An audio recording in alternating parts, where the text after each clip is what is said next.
Country Life on Midlands 103. Brought to you by W. Orshaw, Burlington Business Park, Tullamore. Supplier of New Holland tractors in the Midlands. worshaw.ie. Now, good evening and welcome to Country Life here on Midlands 103. It's Wednesday, 24th of June 2026. MJ Clery with you until 8 p.m. this evening, bringing you all of the news from food farming and agri-business across the Midlands and further afield for the course of the next hour. It's a hot summer's evening, so hopefully wherever you are it's cool right now, and more of the same tonight as we heard just in the weather there. And tomorrow, again, hottest day of the year. This evening's programme, lots on offer in a moment. David Argue from Teagasc chats to me about their big event next week. It's called Beef 2026, taking place their open day, and that is next Wednesday. We're going to have all the details on that in just a moment. Also this evening, staying on the topic of beef, a man from County Tipperary has a new website tracking beef prices. It's called IrelandCattlePrice.com. It's the brainchild of Brendan Kennedy. The USP here is that you can upload what price you received for your stock, giving greater transparency to the whole trade. Also this evening, we are going to be talking about a bird we all know here in Ireland, very familiar with, cuckoos. Sam Bailey from the National Parks and Wildlife Services will tell us later about a really, really interesting piece of technology, tracking devices which are fitted to the birds as they travel from Ireland to Africa, covering some, guess how long they travel for? 9,000 kilometres, and you can follow their progress live online. Something I came across last week. I thought it was hugely interesting and looking forward to that chat with Sam a little bit later here on the programme. Now, Bord Bia want young people eating more lamb, and they've launched a campaign to that effect. Seamus McMenamin will join me to chat on that, and also a word on the sheep and beef trade, including future outlook. Lastly, towards the end of the hour, Phelim O'Neill from the Irish Farmers Journal remarks on the 10-year anniversary of Brexit. Yes, it was 10 years this week, can you believe it? And also a word on Keir Starmer leaving his position this week and its effects. As always, text me, WhatsApp me here, 083 30 10 103. Happy to put anything to our guests this evening. Starting this evening with beef, and it's a big open day in Teagasc next week. David Argue joins me. David, many thanks for taking my call this evening. Thanks very much, MJ, for having me on. You're more than welcome, David. Look, it's your annual event, Beef 2026. Give us a little bit of an overview, please. Yeah, so look at MJ, Beef 2026. It takes place next Wednesday, the 1st of July, in Teagasc Grange in County Meath between 9 o'clock in the morning and 4 p.m. Look at it's a major event, we say, in the Teagasc calendar from the beef side of things. It only takes place every 2 years. So look, it's a great opportunity for beef farmers and industry stakeholders to come along and see some of the latest research, practical demonstrations and advice all in the one place on the one day. So on the day, look, we will have live demonstrations, live displays, presentations, and plenty of opportunities with there for farmers to come in and speak with researchers, advisors, specialists and education staff as well. Yeah, I may have said it was your annual event, David. I apologise. Biannual, I should have said. Biannual, absolutely, yes. Yeah, obviously, look, 2025 was the year for beef farming, and it was the unicorn year, if you will. Look, we hope we'll get it back, but things not as good this year. So price is going to be one of the topics of conversation, particularly important for all farmers, especially beef farmers. Is that going to be discussed on the day? Any future outlooks in relation to where we may be going? Yeah, we all know 2025 was a brilliant year, and we've seen prices that we never would have expected to see before from a beef side of the house, MJ. But listen, there's plenty of challenges there again this year with increasing costs of production and other challenges that farmers are facing, we'll say, from the point of view of, meeting our environmental requirements and targets and that. So look at beef prices and beef outlook will be discussed on the day, and there will be budgets completed and budgets, we say, discussed, that farmers will be fit to view and ask questions on, we say, in terms of what it's costing to feed animals for certain periods of time and what prices will be required to make a margin on those cattle that are being bought for finishing.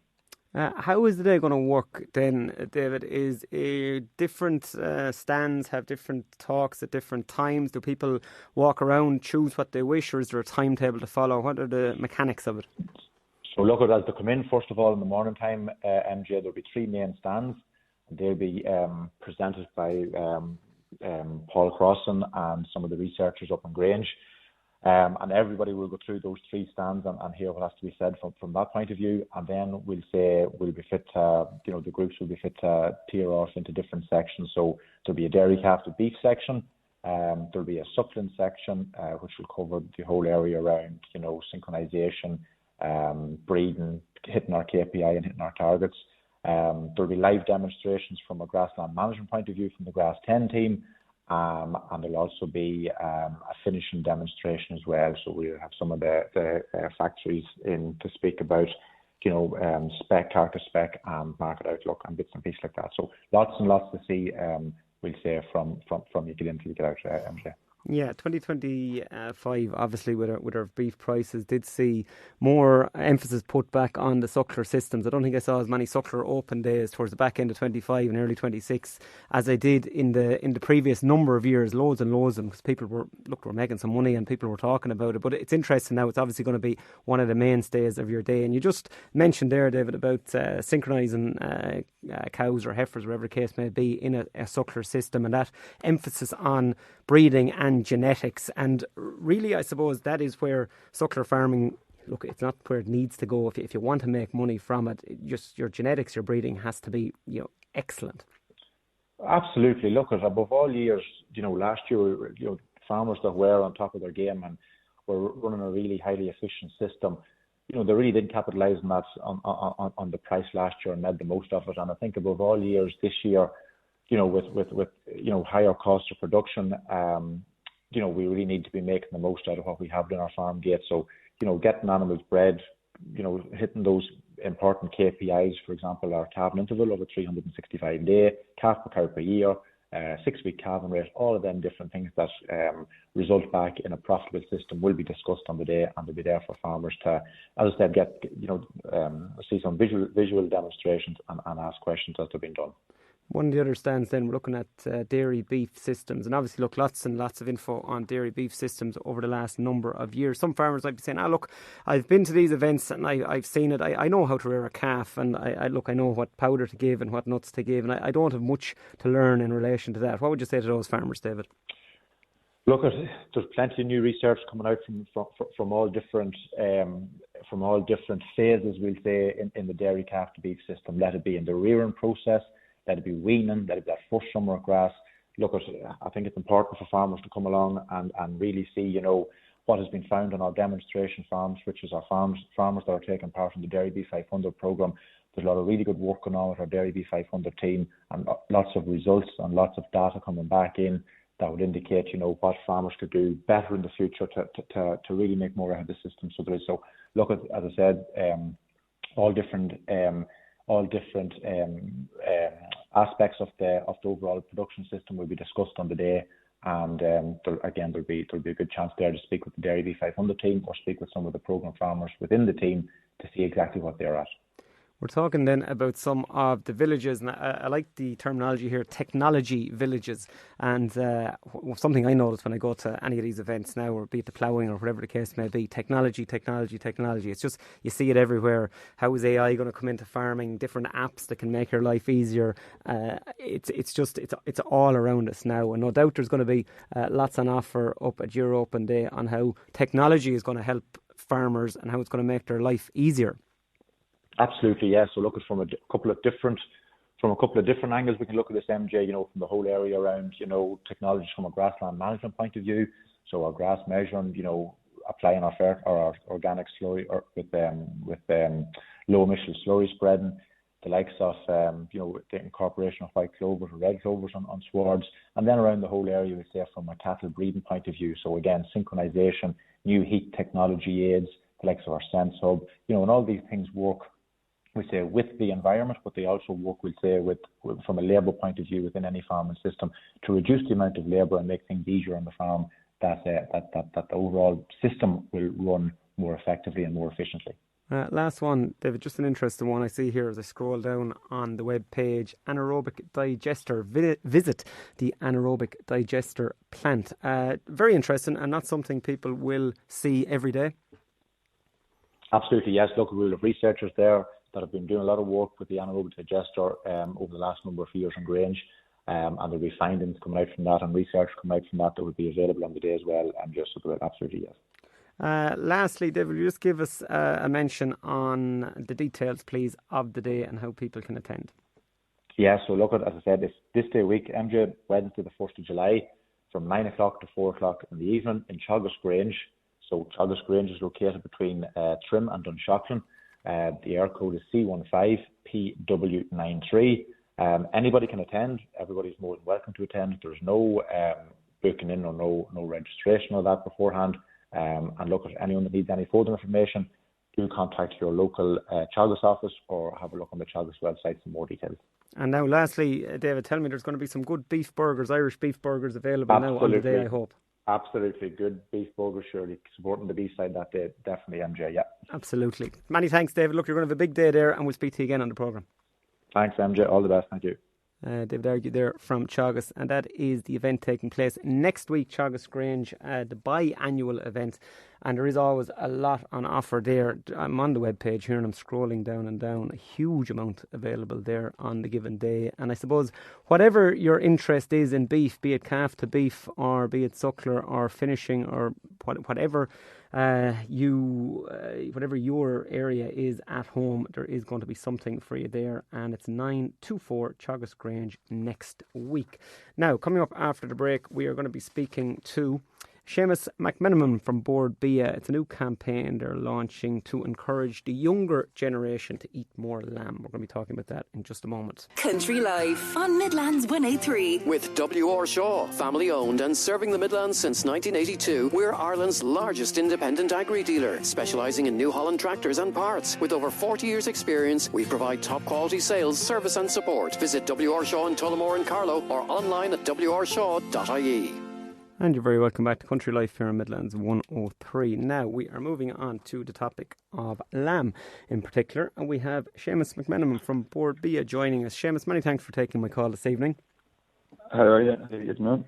Good, Seamus. It's a new marketing campaign you have focusing on lamb, and I have it here in front of me. The campaign is showcasing that quality assured Irish lamb is not just for special occasions.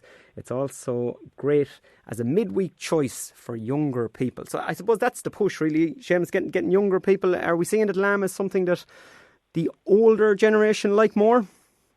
Yeah, it probably would have been traditionally an older person's meat. So I suppose there's been a shift in all of our campaigns, not just the lamb, the pork as well, to be more targeted at younger consumers. That's sort of 25 to 44-year-olds. When we went out and done our market research, we sort of came back. The older sort of categories of the population will buy the product anyway. So that's why we shifted our focus on the younger consumer, and just sort of like there was three sort of key things come out. One was that people thought it was very expensive, so we wanted to show that there was versatility within the cuts. That idea that it was just for special occasions for the weekend, so we're trying to show them that it could be incorporated into midweek meal as well.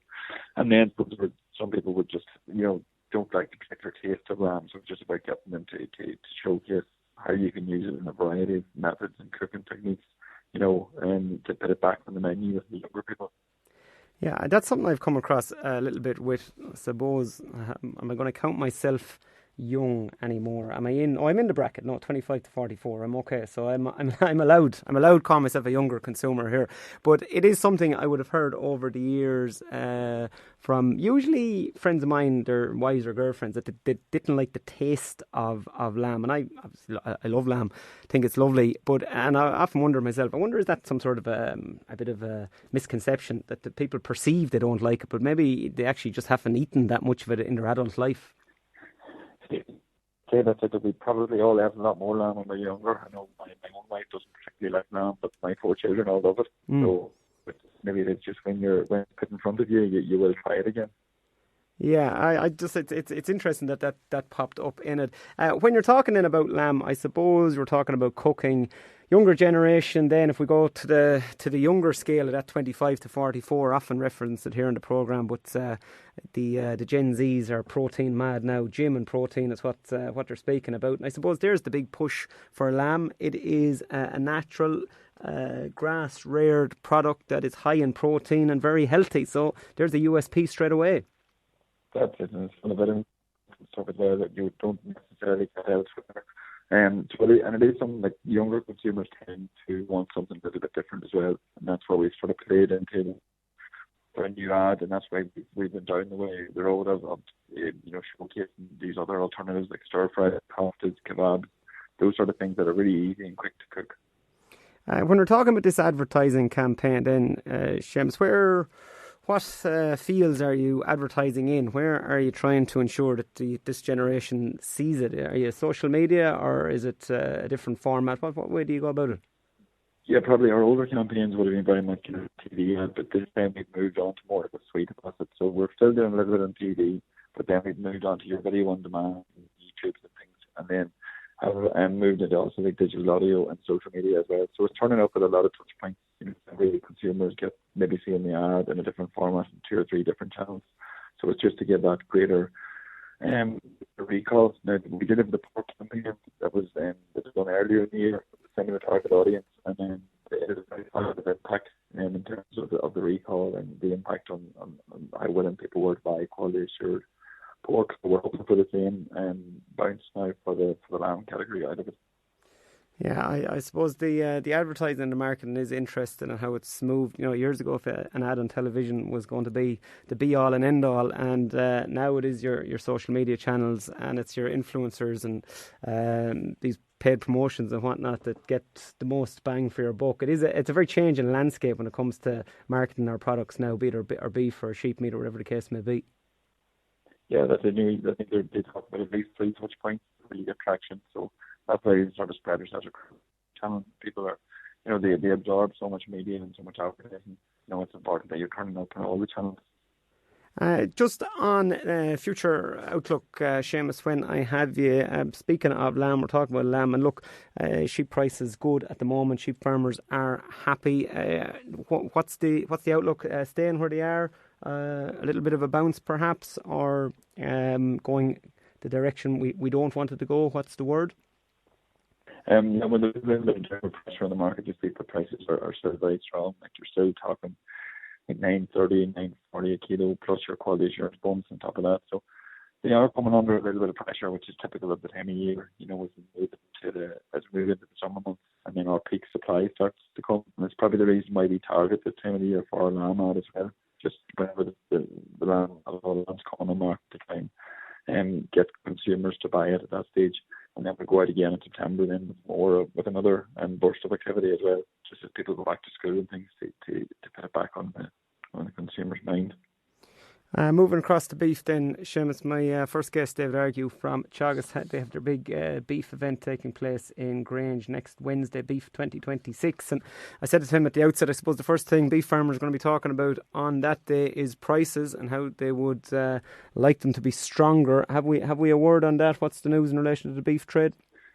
Yeah, well, there has been some stabilisation in the cattle price this week. I think the reported prices are up a few pence a kilo, which is encouraging. The markets for beef do remain sticky. I suppose it's the same for all the red meats. The high cost of living has had an impact on consumption across most of our key markets. But with this better good weather and we're moving into barbecue season as well, that's helping to provide a bit of a balance in the markets and encourage a slightly higher level of consumption. This is the time of the year then when the World Cup is on that we all have to become England fans, Seamus. Isn't that it? If they do well and the sun shines, it's going to help us over here. That's it. Well, I didn't get them in the sleep stick, I know. Yeah, well, I think that's the main reason most farmers will be supporting the English football team. Seamus, I'll say many thanks for joining me here this evening on the programme, and we'll chat to you again here on Country Life. No worries. Thanks very much, MJ.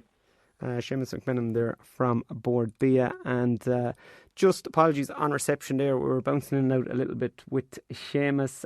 That is their lamb campaign, focusing on 25 to 44-year-olds. In relation to the markets, lamb seems to be kind of staying where it's at the moment, and some stability is what we hear in relation to beef. And yes, look, we often hear that if England do better, they barbecue more, and if the weather is good as well, if they do well in the World Cup or whatever the football competition is, then it usually has a positive effect for us over here. Now, after the break, we are going to be talking to Sam Bailey from the National Parks Wildlife Service about a really interesting study, and it's about cuckoos and technology which tracks them and shows when they leave Ireland, where they stop and where they end up in Africa. Also, Brendan Kennedy from County Tipperary has set up irishcattleprice.com. We're going to have a word with Brendan also, so stay tuned for that. Country Life on Midlands 103. Brought to you by W.R. Shaw, where New Holland isn't just a brand, it's our passion. For over 40 years, we've been Ireland's trusted name for New Holland tractors, parts and farm machinery. Whether you need new, used or ex-hire tractors, we've got you covered. wrshaw.ie. And you're very welcome back to Country Life here on Midlands 103. And now we are going to be having a word with Sam Bailey from National Parks and Wildlife Service in a moment. But in advance of that, Brendan Kennedy, he's from County Tipperary and he has set up irishcattleprice.com. So let's hear a word from Brendan, please. Brendan, many thanks for taking my call this evening. Thanks, MJ. Thanks for taking me on. You're more than welcome, Brendan. It's, as I said, irishcattleprice.com. I'll leave it to you, Brendan. Tell us what it is, please. Irishcattleprice.com. It's a website, I set up, you just open up the website and download it to your phone. And factories know what every farmer pays. Farmers only see their own quote. That's the imbalance. So with this, farmers can input their own price, so farmers know what they're all getting paid. So before you ring the factory, you check the app and see the price that the farmers are getting paid. And that'll give you strong, and if enough farmers subscribe, we will have a very strong base to argue for prices. Like the site shows what farmers are paid, not just the factory quote. I'm on it here at the moment, Brendan. I have it up here in front of me on the screen. Apologies, irelandscattleprice.com. And I have to say, very efficient website here, and a lot of detail, a lot of data on it, and it's giving you everything from current prices, factory prices, giving you mart prices. Where, tell me, is all this information coming from? All that information is available on the web, on the net, but it was never in the one page before. All that live of Borbia, of every website that is out there. I'm pulling mart info. Of the mart sites as well. I actually bought cattle on it myself, linked in through Mina Marta or Nupper Marta last week. It pulls all the data in and it just uploads it. It automatically updates it. This didn't happen overnight, Brendan. So you are a beef farmer yourself, but obviously you're very tech savvy. This is after taking a lot of work to put this together. What's your background? How are you in a position to be able to put all this technology together and get it up and running on a website? I haven't got a tech background, but I got into tech at the very start of this year, and I did online courses and stuff to learn, and I built apps, and AI has to be embraced, I think, and I embraced it, and I could see a goal. When this hit my brain, this idea, it just took over my mind, because I think it's brilliant. Because I started farming 13 years ago. If I had this back then, life would have been a lot easier for me, because everything is there. All the Borbia sites, all the part of the agriculture pages, everything is there. All the grants, everything I needed that I didn't know how to find is there. Even I can get a mechanic to fix my tractor. That's there. The aspect of it that I think all beef farmers are going to find very interesting, Brendan, is the transparency in relation to this. This is what we've spoken about here in the programme for years and years. It's in relation to prices. What are you actually getting for your cattle? You know, you might be quoted one thing for one amount of cattle, and somebody with a bigger number might be quoted something else. And, you know, we don't know. There's a lack of transparency there. But the aspect where a farmer can pop what he or she got for cattle into your website anonymously, we must say, because some farmers may not wish to put up their names and whatnot, but it can be done anonymously. It does give great information then when you are going on to bargain for whatever the amount of cattle you have to get a price. And I think that's a real unique selling point, and I think it's something that's very, very interesting. Yeah, we have absolute transparency with our cattle. My cattle are gone by the cars. The department knows, everyone knows where they were, where they were born, their parents, their grandparents. There's traceability on everything. There is no traceability on it when we go to the factory. We're losing traceability. It's transparency as well, and traceability. And traceability from the customer, right, should be able to trace their beef they buy in the shop right back to the calf that was born, wherever it was born. The best part of all this, Brendan, is it's free to use.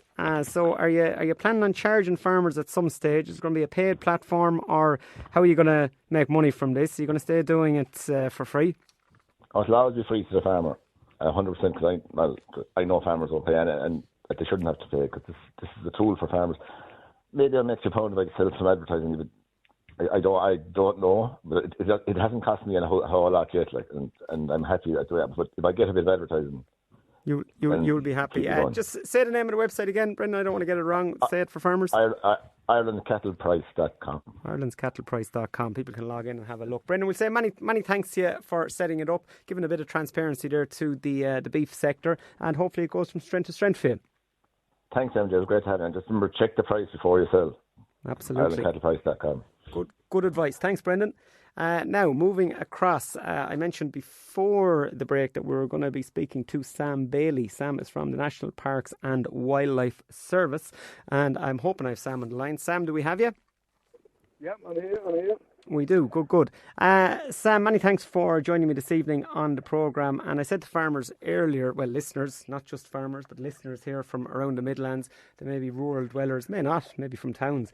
It's not just farmers we have listening, but that your research involved a bird which I think everybody is familiar with, but especially people living in rural locations, and that is the cuckoo. Tell us what you're doing exactly.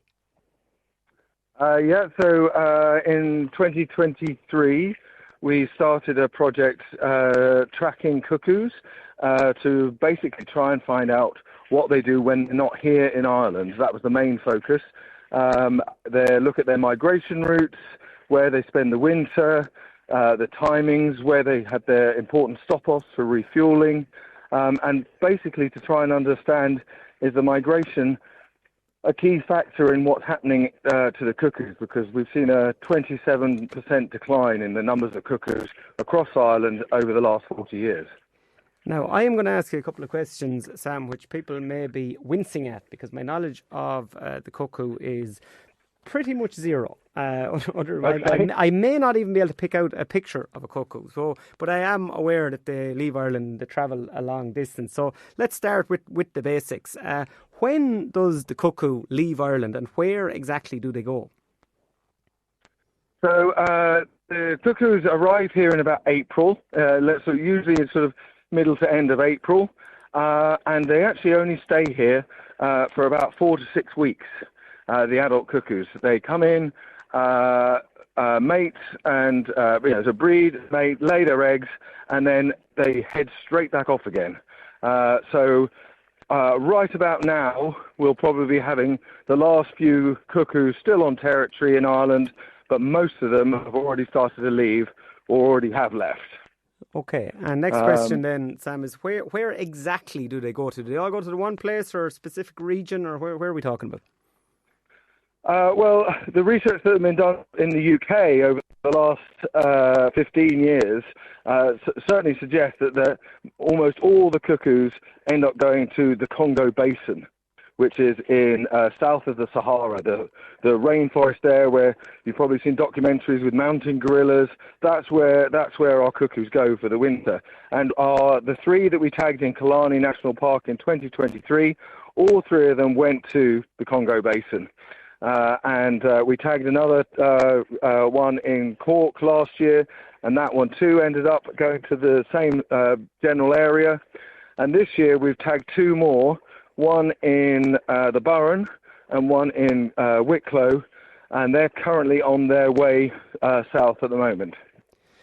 And in relation to the journey, and it can be for your website here, bto.org. People can log in and they can see it, and they can follow these birds and see where they are. How long are we talking about the journey, and how many pit stops do they make?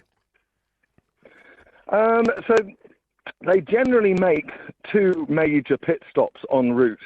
So the first one is in sort of the southern Europe, so usually around sort of northern Italy. Sometimes they go a bit further east into sort of Croatia, Hungary, that sort of area. Sometimes they go a bit further west into Spain, but most of them are around the sort of north Italy. They get there, they spend about 8 weeks feeding up from major feed up, putting on huge amounts of fat reserves for the next leap of the journey, which is across the Mediterranean and the Sahara, which they do in one fell swoop. And then when they get the other side of the Sahara, that's another spot where they do a feed up before then jumping into the Congo Basin. Yeah, so one fail swoop, as you say, across the entire Mediterranean, down across to the Sahara. It's amazing when you think about it, Sam, isn't it? Oh, it's tremendous. I mean, the fact that this is an insect-feeding bird, which has to eat a huge amounts of its food to build up that amount of energy. Because it's a quite large species as well. It's a bit bigger than a blackbird. But it has sort of a lot longer wings. So it's really, really sort of quite an active bird. And this big journey that it makes. It needs a lot of energy. It's about 9,000 kilometers round trip. So it's an awful lot of movement that it has to do. And then coming back north in the spring, because they spend about 4 months then in Africa, in Congo. They actually spend more time there than anywhere else in their life cycle, their annual life cycle. And then when they leave there, all the cuckoos, instead of coming back the way they came, they all end up heading west and go round to sort of the Ivory Coast and that part in Ghana, that area there, and then head north over the Sahara, that side, up through Spain. And one amazing thing that we've seen with our Irish cuckoos is that they generally, instead of hugging the side of France and going up through Britain to come back, they do this big sea crossing right the way from the north of Spain, straight the way across the Bay of Biscay, straight back into Ireland, which is, pretty amazing. It's the only sort of, we're the only birds that have been recorded doing, cuckoos, in Europe, that have been recorded doing a big sea crossing like that. I suppose the question begs is, how do they know where they're going? Any indication? Very good question. And there's a lot of still unknowns with the cuckoo. So, for example, the chicks, they've never met their parents, their biological parents, because the eggs are laid in another bird's nest. They've left the country probably even before some of the eggs have even hatched.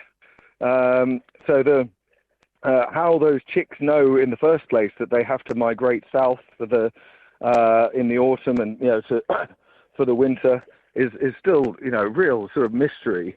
Obviously must be some sort of instinctive setup, but it's quite amazing the fact that they do this and they know exactly where they need to go, exactly how they need to come back. They're obviously having to learn all these stop-off points, all these different locations. As you can imagine, probably a lot of those first-year birds don't survive. They have a massive amount that they have to learn in that first year, which does or doesn't happen. So yeah, it's quite phenomenal, really. We have a few then that we're following on the website. Sean, and then we have Rua, and I think we have one other one. How long have these guys been around, Sam? How old are they? So Cause is one of the original ones from Killarney in 2023, and he's finished. He still hasn't left Killarney at this point, but I'm sure he must do any day. The weather is too good for him, Sam, I'd say, is it? Well, yeah, maybe that's the case, yeah. But he's done 3 complete journeys to Africa and back that we've got the data for, which has been really amazing. Each journey has been different. And then we've got two others which were newly tagged this year in May last month. Sean and Rua. Sean was from Wicklow Mountains, and Rua from the Burren. And currently, Rua is in South England. He's already made it across over there, and Sean is already down by the Italian Riviera. So he's really heavily on his way. And you can follow their journeys on that website, the bto.org. They have a cuckoo tracking project page on there, and you can follow each one, and each one has its own blog, so you can understand what's going on. Yeah, I'm focusing in on Sean as we speak here. It's bto.org, and it pops up pretty much very quickly. And Sean is just right by the sea, as you say, Italian Riviera, and he's made great headway. Sam, I'm going to have to leave it there. I could stay speaking to you on this all evening. I think it's a fascinating project and something really of interest to people. If people are interested, it's bto.org, and no doubt this is ongoing, and you're going to stay doing your research, Sam, going forward. That's right, yeah. We're hoping to do more birds in future years. Hopefully these guys are going to keep going with us. And, we'll hopefully find out a bit more and solve some of those mysteries that we don't know about so far. Excellent stuff. Well, many thanks, Sam, and thanks for coming on and joining us this evening. Thank you very much. Sam Bailey there from the National Parks and Wildlife Service, and that is the Cuckoo Project, and the website is bto.org. Isn't it quite incredible when you think about it? 9,000 kilometres they travel, and one of those guys, I think it's Sean, has done it 3 times, up and down from Killarney all the way down to the Congo in Africa and back again.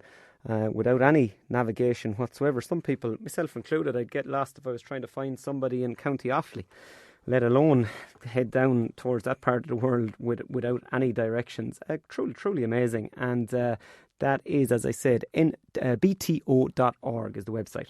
Now, coming up after the break, we're going to be talking to Phelim O'Neill from the Farmers Journal about the 10-year anniversary of Brexit, how it has affected UK farmers, and also a word on the recent resignation of Keir Starmer as Prime Minister of the UK. Stay tuned for that. Country Life on Midlands 103. With W.R. Shaw. Looking for the best in farm machinery? We've been supplying top-quality New Holland tractors and parts and providing service since 1982. Our expert team is here to keep your farm running smoothly with branches in Tullamore and Carlow. Visit wrshaw.ie today.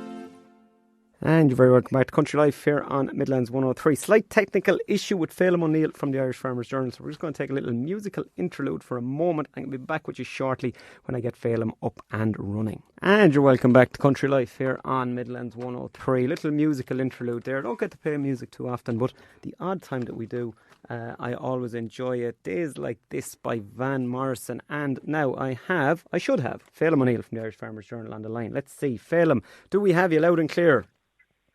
Good evening, MJ. Yes, indeed you do. Many thanks, Phelim. We are speaking about a couple of different matters for the next few moments, Phelim, and if we rewind the clock backwards, can we believe that it is 10 years since Brexit? Where, I suppose, did we think we'd be 10 years on, and where are British farmers as a result of it? What would they say?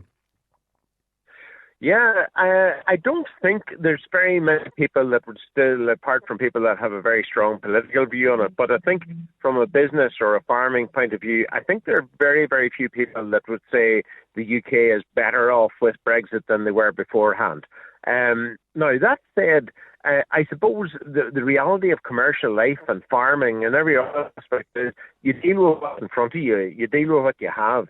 From a business point of view and an agribusiness point of view in the UK, all small micro businesses that exported, their export side was just wiped out essentially overnight because immediately, and even though there's a tariff-free trade deal between the European Union and the UK, there is still a requirement for a veterinary health certificate with animal and plant origin products being exported. So, for example, little small micro cheese business that maybe had a few customers in France and maybe a few in Ireland, and they shipped a few kilos every week, in a sort of with ice, dry ice package, that's gone. That's not possible anymore because simply the cost is prohibitive. So the reality is a lot of those people were squeezed out of the marketplace. Big commercial companies, no problem. If you're shipping internationally, and you think of the big meat companies, the big dairy co-ops, they're shipping internationally daily 20-ton container loads. Again, you put one certificate in, covers 20 ton. Whether it's 2 kilos or 20 tons, you have the same certificate to raise. So that's the whole bureaucracy of Brexit. And that is the one that has probably hit the UK agribusiness hardest. It will also have impacted on small Irish exporters as well. But to the extent large exporters, not quite so much. The interesting bit then is on the farming side. And again, for those early years, and we certainly debated this several times on this programme, we had the debate, well, what if there's a no-deal Brexit? A no-deal Brexit would have meant that as well as the whole veterinary bureaucracy of it, you would also have the reality of tariffs at a penal rate. Now, if that had to come into place, that would really have damaged Irish agribusiness exports to the UK, particularly on the beef side, but also across dairy and pig meat and sheep meat as well. Then just staying with it now, and I'll finish at this point, MJ, because I realise I'm going on here. The reality is, outside of the EU, the UK can make its own trade deals. They have done that. They have made very favourable trade deals with Australia and New Zealand. That is from an Australian and New Zealand point of view. And that has meant a big increase in the amount of beef and lamb that they export to the UK, and that creates serious competition, not just for Irish exports, but also for UK domestic production. So that's probably the main Brexit legacy that is there now and will be there into the future. Lastly, Phil, I'm down to a minute just because I was short on the interview, but we had the resignation of the UK Prime Minister this week. Your thoughts on that? Yes, it's something I don't think it came as a major surprise to anyone in the context of UK politics. They've been going through an extremely turbulent time since Brexit. I think that's the 7th that we'll be coming into now. And look, it's not a change of government, so there's not going to be any major change in policy at a governmental level. There might be a few tweaks here and there. I think the outgoing Prime Minister wanted to get the relationship with the European Union made closer. Now, was very slow in defining what that might look like. A veterinary deal was part of it, but aside from that, getting close, but what did close mean? We were never quite sure. And again, you could say the same about the incoming Prime Minister. We will have to judge him, I suppose, on results and what we see. But certainly the Labour government has been more pro-Europe than the previous government was. I think your point there on 7 Prime Ministers since Brexit paints its own picture. Phil, I'm going to have to say just many thanks this evening. Look, we'll chat to you in more detail another evening on the programme. Many thanks. All the best, MJ. Cheers. Phil O'Neill there from the Farmers Journal, and an interesting one, isn't it? 7 Prime Ministers since Brexit. I think, as I said, that shows whether it was the right or the wrong decision 10 years ago. Imagine that, hard to believe. Now that is it for this evening's programme. Many thanks to all of my guests over the hour. I won't have a chance to mention them now because we're just out of time. Shows repeated Sunday morning 7 a.m. through to 8 a.m. I'll be back with you next Wednesday evening at 7 p.m. Get us wherever you get your podcasts on Midlands103.com or any of the formats. Type in MJ Clery. We pop up and you can listen at your leisure. We'll talk to you in a week.